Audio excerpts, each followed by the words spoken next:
Hello and happy Tuesday. So, a couple weeks ago, I walked through stop loss insurance, which is the mechanism that puts a ceiling on your financial exposure when you're self funded. And then I mentioned at the end that there's a more sophisticated version of that structure, which is a captive. And then I got a request to cover ICRAs last week. So, this week, we're covering captives. I personally am a big fan of captives. Before I came back to consulting, I was actually at Pareto Health for a few years, so I am a little biased.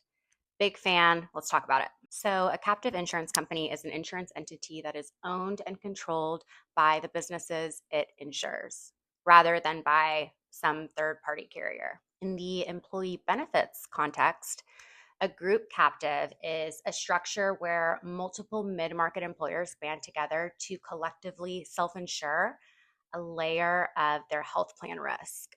So instead of each employer buying stop loss from a commercial carrier independently, they pool a portion of that risk together into a shared captive entity.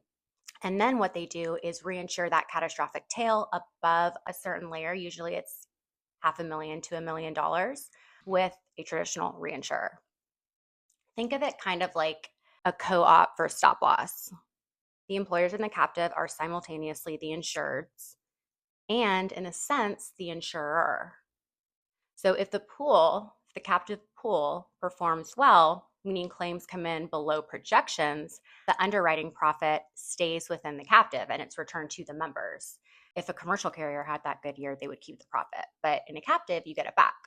So that's the fundamental economic logic.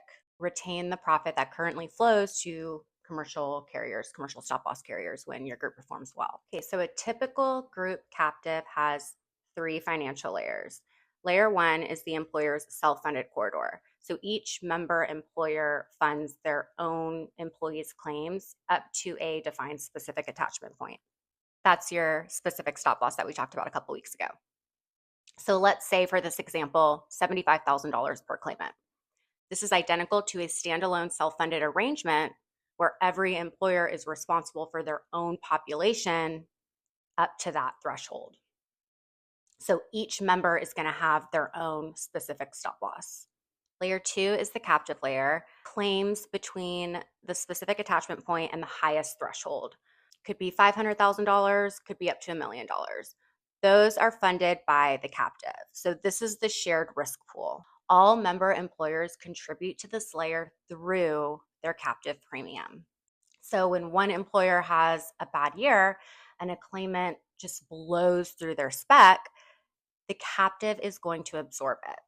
When the pool collectively has a really good year, the surplus stays in the captive and gets distributed back to members. And then layer three is the commercial reinsurance. So claims above the captive's upper threshold, in this example, it's $500,000. Catastrophic cases, organ transplants, certain cancers, NICU claims, those are all going to be covered by a traditional reinsurer. This is the true catastrophic backstop, and it's purchased at the captive level for the entire pool, which means better pricing than any individual employer could access on their own. So the result is you are self-funded at the individual level, but you're mutually insured at the mid layer, and then you're reinsured at the tail. So three distinct risk layers, each priced appropriately for the exposure that it covers. Commercial stop loss has a fundamental pricing problem. It's priced for adverse selection. Stop loss carriers are always going to play it safe, and so they're going to load their premiums accordingly. But in a captive, good performance is rewarded. If your employer group contributes to a captive layer and that layer doesn't get hit, your share of the surplus goes back to you.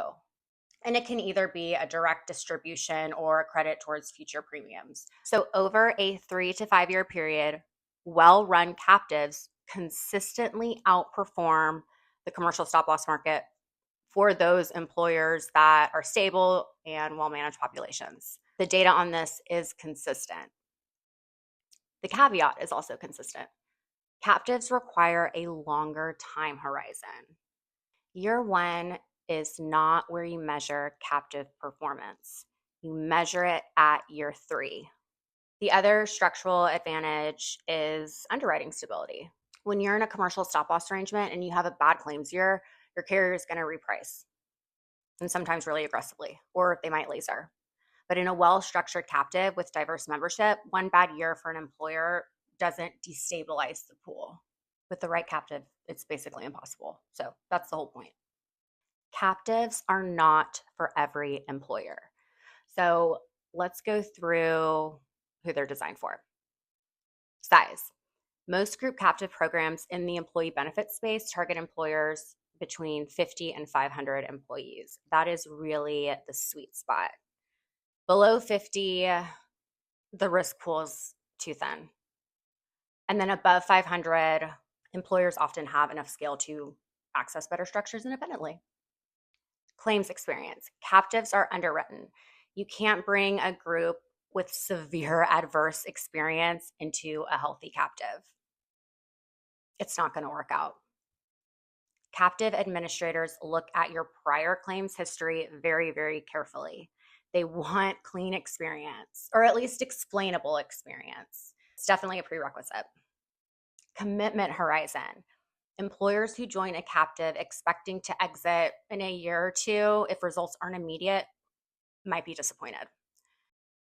Captives really work best for employers who are committed to a multi-year benefit strategy. And they need to be willing to invest in the clinical management programs, those point solutions that are going to really help drive long-term performance. Philosophy. Captives attract employers who want to own their program and are just sick of the status quo. Employers who want data, employers who want accountability from their broker, from their TPA, and they're willing to be actively engaged. If you want a sort of set it and forget it, then a captive's not going to be the right solution for you. So, a few things employers often don't anticipate when they first explore captives. I've seen this firsthand.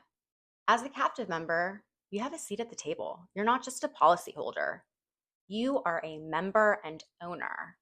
So, member meetings, board structure, performance reporting, and underwriting decisions are all a collective.